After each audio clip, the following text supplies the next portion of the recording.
आज हम लोग सीखेंगे दशमलव संख्याओं की गुणा।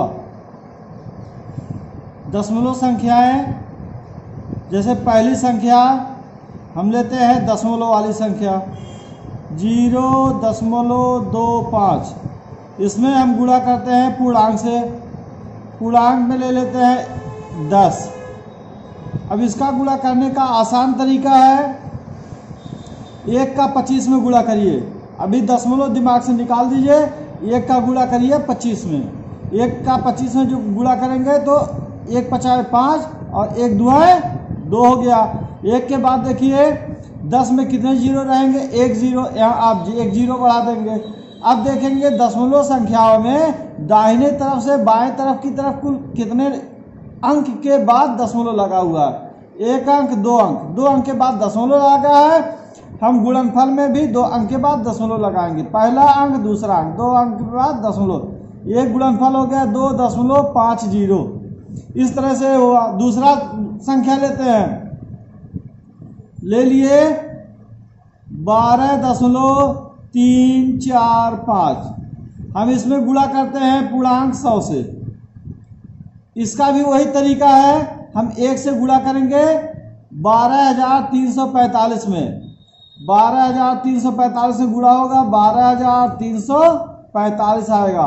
1 के बाद कितने जीरो है, 2 जीरो है, 2 जीरो बढ़ा देंगे।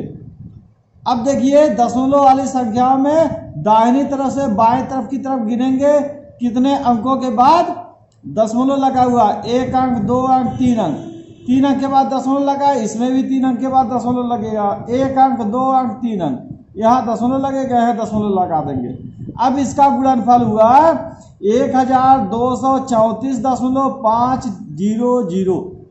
इस तरह से इसका गुणनफल हुआ। चलिए अब हम सीखते हैं दशमलव संख्याओं में दशमलव संख्याओं से गुणा। अब ले लेते हैं 1.25। इसमें हम गुणा करते हैं 0.1 से। अब देखिए जैसे जब गुणा करना हो तो आप दशमलव दिमाग से निकाल दीजिए। ये समझिए 125 में 1 से गुणा करना है। 125 में 1 से गुणा करेंगे तो 125 आएगा। अब दशमलव कहाँ लगाना है, कैसे लगाना है, इसको देखना है। देखिए इस संख्या में दशमलव 1 अंक के बाद लगा है, इस संख्या में 2 अंक के बाद लगा है। अब गुणनफल में जो दशमलव लगना है 3 अंक के बाद लगेगा। 1 अंक, 2 अंक, 3 अंक के बाद दशमलव लगेगा। दशमलव के बाद कोई अंक नहीं है तो हम 0 लगा देते हैं। इससे इस अंक को लिखने पढ़ने में अच्छा लगता है। अगर 0 ना लगाए तो इसके मान में कोई परिवर्तन नहीं आएगा, जितना है उतना ही रहेगा। लेकिन 0 लगाने से अच्छा लगता है और इसकी खूबसूरती बढ़ जाती है। चलिए हम दूसरा कोई अंक ले लें, 2.5। इसमें हम गुणा करते हैं 2.5 का। अब देखिए, अब इसको गुणा करने के लिए दिमाग में रखिए 25 में 25 का गुणा। 25 में 25 से जब गुणा करेंगे तो आएगा 625। अब देखिए दशमलव हमको कितने अंक पे लगाना है, 1 अंक इसमें है, 1 अंक इसमें है। टोटल 2 अंक के बाद दशमलव लगना है। दाहिने तरफ से 2 अंक गिनेंगे, 1 अंक, 2 अंक, यहाँ हम लगाएंगे दशमलव। इस तरह से हमारा गुणनफल हुआ 6.25। चलिए और भी हम संख्या लेते हैं, इसी में दशमलव इधर उधर करके देखते हैं। हम लिखते हैं अब की बार 0.25। इसमें हम गुणा करते हैं 2.5 से। जैसे ऊपर है सेम उसी तरह से 25 में गुणा 25 से करते हैं तो होता है 625। अब देखिए दशमलव कहाँ लगना है, इसमें 1 अंक है और इसमें 2 अंक के बाद दशमलव लगा है। टोटल 3 अंक के बाद दशमलव लगना है। 1 अंक, 2 अंक, 3 अंक, यहाँ दशमलव लगेंगे। अब इसके बाद कोई अंक नहीं है तो हम 0 अपनी तरफ से बढ़ा देंगे। ये हमारा गुणनफल हुआ 0.625। ठीक है, चलिए और भी लेते हैं, आपको आसानी से और भी समझ में आ जाए। हम ले लेते हैं 0.25। इसमें गुणा करते हैं 0.25 से। ऊपर की तरह गुणा होगा 25 का 25 में गुणा 625 दशमलव यहाँ देखिए 2 अंक के बाद दशमलव, इसमें भी 2 अंक के बाद दशमलव। अब हमको दशमलव लगाने 4 अंक के बाद, और जबकि ये जो संख्या है इसमें 3 ही अंक है, 1 अंक 2 अंक 3 अंक। अब देखिए ये सवाल में हम बाएं तरफ जितनी जीरो चाहे उतने जीरो हम बढ़ा सकते हैं, इसके मान में कोई डिफरेंस नहीं होगा।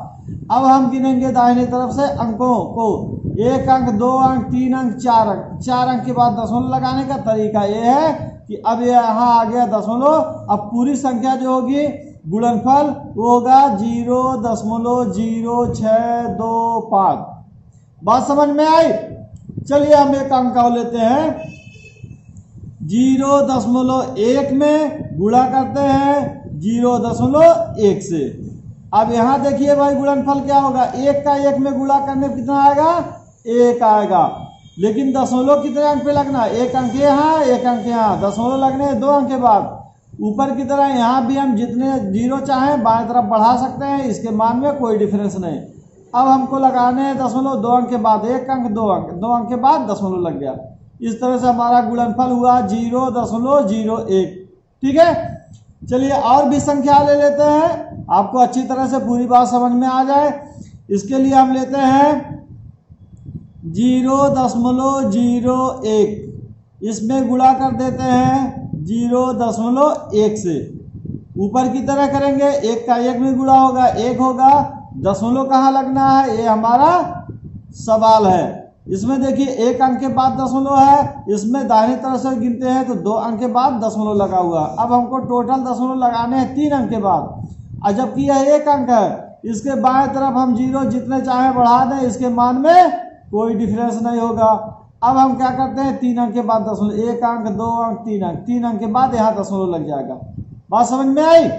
चलिए एक सवाल और ले लेते हैं और भी बेहतर समझिए, 0.01, इसमें गुणा करते हैं 0.01 से। अब देखिए ऊपर की तरह 1 का 1 में गुणा होगा, 1 1 है 1। अब देखिए दशमलव कितने अंक के बाद लगना है, इसमें हम 1 अंक 2 अंक, 1 अंक 2 अंक, दोनों में 2 2 अंक है, मतलब गुणनफल में 4 अंकों के बाद दशमलव लगने हैं। बाएं तरफ हम जीरो अपनी तरफ से बढ़ा देते हैं, जितने जीरो चाहिए उतने जीरो बढ़ा दें, इसके मान में कोई अंतर नहीं होगा। अब 1 अंक 2 अंक 3 अंक 4 अंक के बाद हम लगाएंगे दशमलव। ये हमारा गुणनफल हुआ 0.0001। ठीक है, मेरा ख्याल है आपको दशमलव संख्याओं के गुणनफल समझ में आ गए होंगे। यहाँ देखिए हम जो आपको बताए हैं, दशमलव संख्या का पूर्णांक में गुणा, उसके बाद दशमलव संख्या का दशमलव संख्या में गुणा, इस तरह से आप गुणा करना सीख सकते हैं। अगर इसके बाद भी समझ ना आए तो आप कमेंट बॉक्स में आप अपने प्रश्न से संबंधित पॉइंट को लिखिए, समस्या को लिखिए, हम उससे रिलेटेड और भी आपको बेहतर तरीके से समझाने का प्रयास करेंगे। धन्यवाद।